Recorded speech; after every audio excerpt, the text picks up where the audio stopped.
Hola. Ahora estás viendo Palabra del Día, una serie de videos en la que te enseñamos a pronunciar algunas palabras en quechua. Así que nuestra palabra del día por hoy es Maskai, maskai, maskai, la palabra quechua. maskai, En español significa buscar. Por ejemplo, patarakunapi sutinta maskani.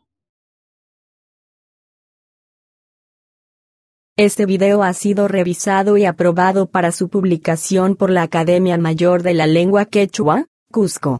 Teléfono: 084-315296. Dirección: calle Chaparro 231, Cusco, Perú. Para mayor información dirígete a www.amlq.org.pe.